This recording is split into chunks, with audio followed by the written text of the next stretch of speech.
All right. All right. All right. Oh, all right. Here we are. 8:14. 8:14. It's the last glue-in of the year. Oh my gosh, you're right. Uh-oh. The last one of the year. I guess we'll see you next year, right? My feelings were a little hurt. I announced that. Everyone cheered. I'm I'm expecting tears when I say that. I don't know. Yeah, no. Come on. Right? Seriously. But hey, Mr. Jameson. Yes. Mr. Why is today a beautiful day? Today, I'm very excited. I'm thinking about how I'm going to go to this math museum. I'm very excited about it. You'll have to give a full report. Yeah, I will definitely give a full report. Right on. I can't wait. So, looking forward to it. Bring one of your notebooks and see if you can enter it into the museum. Student work. That's right. What about you? Let's see. The whole math gang's here. We got Jameson, we got Schmaya, we got Butenhoff. Whole gang's here. All right, right on. I like it. Yeah. Let's dive right in. 8:14. Ooh. Oh, words. A lot of stuff and then a graph. Words. So when we see this, we've got some methods. We got our pencil. Got and a brain. We're gonna, underline and circle some stuff. So let's see. let's see Given the vertex, do we circle or underline that? I think it's circle. Circle the vocab. Yeah. Given the vertex, and a equals 1. Okay. Find the equation. Oh my stars! Of the quadratic. That's quadratic, like x squareds. Right. In vertex form. Ooh. So we need to find the equation. I'm just underlining everything. Yeah, really. Finding the equation in vertex form. That's what we're supposed to do. Oh, but there's more. Oh. Graph the equation without a calculator, and it asks you what are the x-intercepts. Without a calculator? Without. That's bullcrap. I know, right?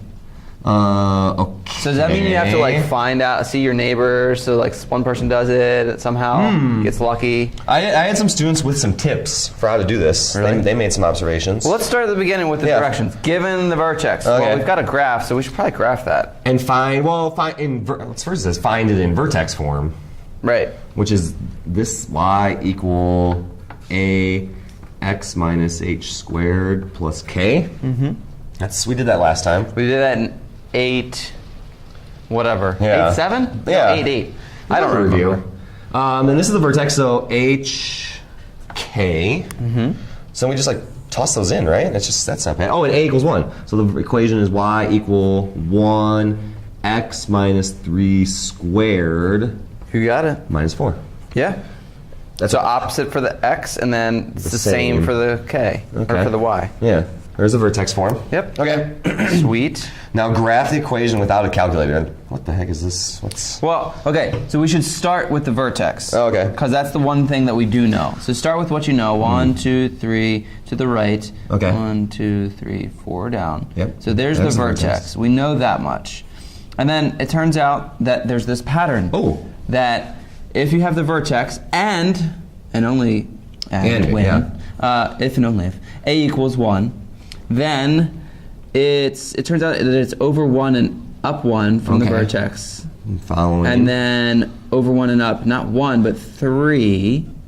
Whoa. And then over 1 and up, 1, 2, 3, 4, 5. Right. So 1, 3, 5, 7. Oh, the odds. So it's That's all the odds. Cool. That's now this doesn't look like much. No. It turns out that this is half of it, and they're symmetric, right? So it's on the other side too. So it's left and up, right? Yeah. Now how do I know to go up?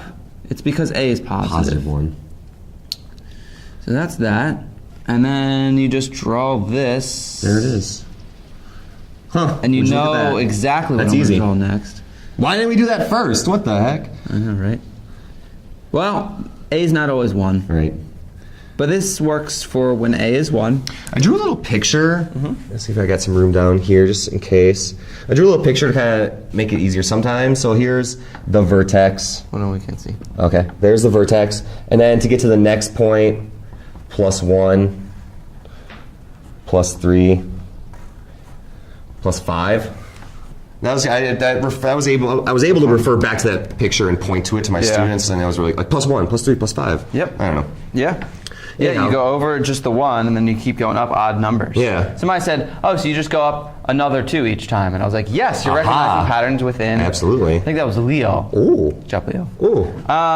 So that's okay, we get that. But it also asks us, what are the X-intercepts? Okay. What are they? There. Okay. Well, there's 2 of them. There's x-axis. There, right there. There's the x-intercepts. So I guess I could circle them. Where did you write them? It's like over here. I don't know, down there somewhere. Okay, we're running out of room here. Can I just write them here? I wonder if this will work.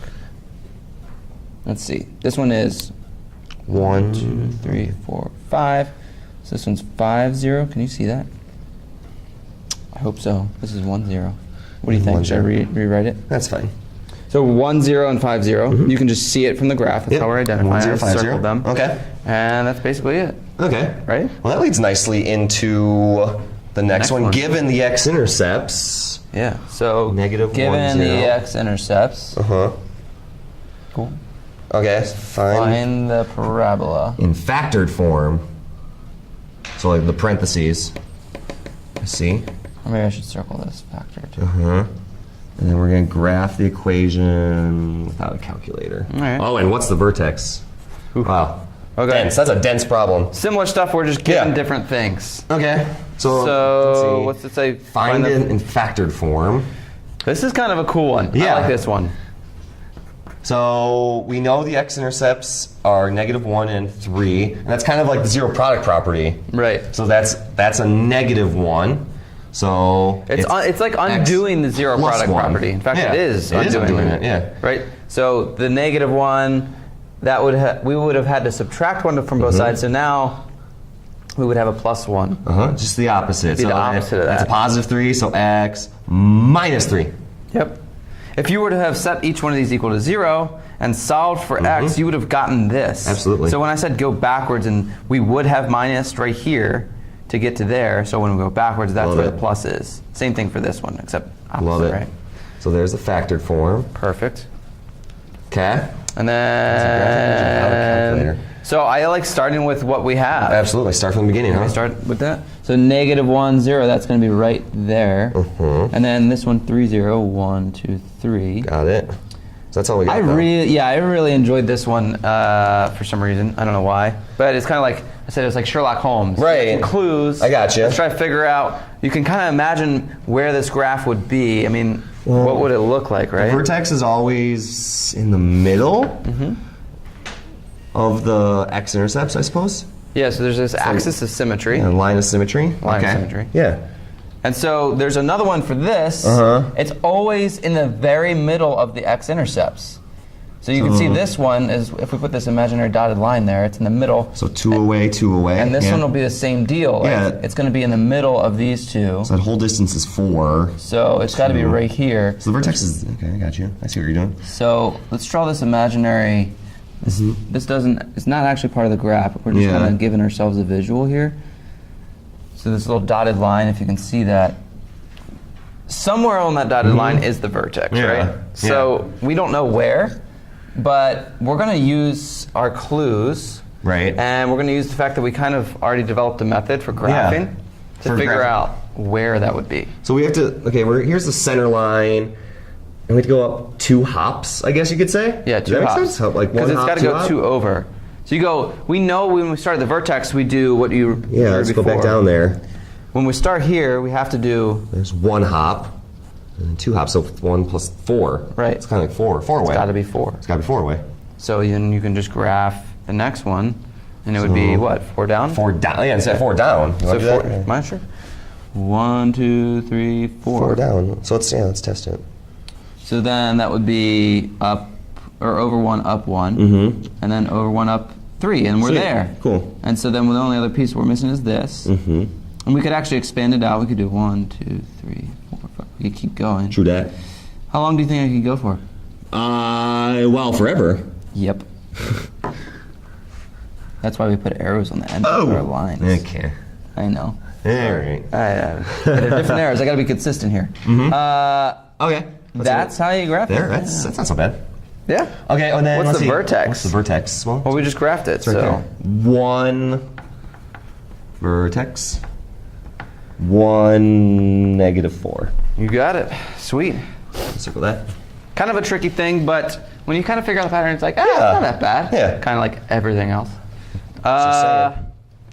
Okay. Let's keep rolling. Algebraically find the x-intercepts. So this sounds gross. This glue one's taking way too long. What's going on here? Find the x-intercepts algebraically? It kind of is what we did here. Oh. Remember how we talked about the opposite of the zero product property? So just use the zero product property. Oh. But there's actually a better way to say that. Look at this. That's the x coordinate. That's the y. Yep. X. The y is 0. Right. Y is 0. I was going to also point out on the graph you can tell that y is 0. Y is 0, y is 0, y is 0, y is 0, y is 0, y is 0. Where y is 0? So let's just replace y with 0. Yeah. 0. The x-intercepts are always when y equals 0. So we make y 0, and now we're going to solve for x. All right, I wrote down. You want to finish that one? Sure. So, whoa. Maybe not. Okay, let's see. X plus 7 equals 0 minus 7 minus 7. X equals negative 7. And am I being flippant if I just assume or just say x equals 3? Are we at that point? Yeah, you're just going to add 3 to both sides. It's going to be 3. Yeah. Exactly. Sweet. Okay, that's not so bad, actually. Now we have... Oh, wait, no. We need to find the x-intercepts. I did the same thing. Negative 7, and then I had to go back each 0, 3, 0. That's our answer. Oops. That's our answer. Yeah, good. You went back and double checked. What does the question say? It says find the x-intercepts. We need to write it like that. Good catch. Now I'm going to get rid of those because that's going to bother me. Those are not the answers.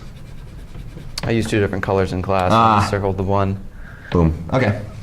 Well, same thing. Oh, but this is in factored form. We can still set it up the same way. We can still say y equals 0. So if you're looking for x-intercepts, y is going to be 0. So just make that letter 0. And then box and diamond. Yeah, we did that before. In the last one, we talked about methods to solve for x. So there's that.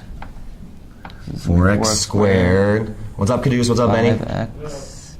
And then okay, so multiply things to multiply 4. 1x and 4x. Oh yeah, that's And adds make 5. That works. Yeah. Okay, that's an easy one. Okay, I'm just gonna keep rolling. You got this. Yeah. So okay, we're just factoring. Zero product property is our goal. Does it matter if I put the equal sign over here? No. Okay. But gotta have that equal sign. So am I gonna be x equals? We already know it's negative 1. Yeah, this is an easy one. And then x equals. I shouldn't have circled that. Nah. Negative 4. It's just so natural. I know.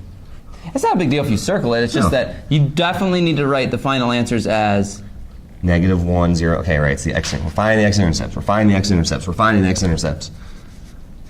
Ladies and gentlemen, the last glue-in of the year. That was the last glue-in of the year. How does it feel? Good work. Woo! Enjoy. 2015 is done. Later.